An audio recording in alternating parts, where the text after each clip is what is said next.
Religious property rights might seem like a dry topic, but what's happening in India right now reveals an astonishing pattern of unequal treatment that affects millions of people and billions in assets. That's quite a bold statement. What exactly are we seeing unfold there? Well, it centres around this new Waqf amendment bill that's fundamentally changing how Islamic religious properties are managed. You know what's fascinating? These Waqf properties, which include everything from mosques to schools, are being put under bureaucratic control while other religious institutions maintain their autonomy. So how does this differ from how things worked traditionally? Here's the thing: traditionally, these properties were managed by Islamic judicial bodies who understood their religious significance. But now they're putting district collectors, basically government administrators, in charge of property disputes. It's like having a city manager decide on matters of religious doctrine. And That must be causing quite a stir in the community.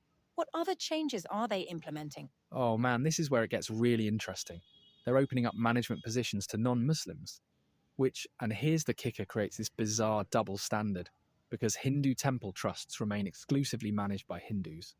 The timing of these changes seems particularly significant. How does this fit into the broader political landscape? Well, you know what's telling?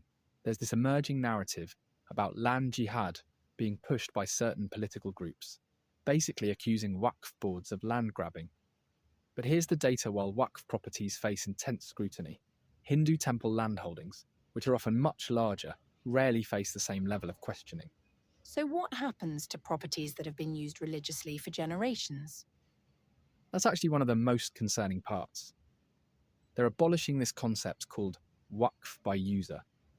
Basically, properties that have been used as mosques or religious schools for generations won't automatically be considered Waqf anymore, even if they've served that purpose for centuries. The economic implications must be enormous, especially in urban areas. Exactly right. And you know what makes this particularly problematic? Many of these Waqf properties are in prime urban locations, making them attractive targets for development. But these weren't meant to be commercial assets. They were established as a kind of perpetual charitable endowment system. How are religious scholars responding to these changes? So Islamic legal experts are pointing out that this violates fundamental principles of Waqf management. Like in most Muslim-majority countries, these properties are managed by independent religious bodies.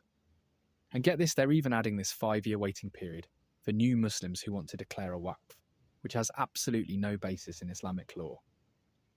Looking at the bigger picture, what do you think this suggests about religious freedom in secular democracies? You know, that's really the heart of it. This isn't just about property management.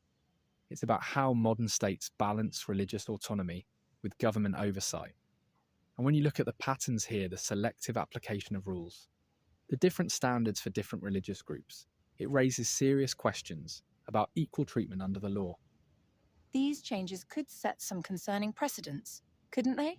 Absolutely right. And here's why this matters beyond India. It's a test case for how secular governments handle religious institutions. The challenge is finding that sweet spot between necessary oversight and religious freedom, while ensuring all faith communities are treated equally under the law.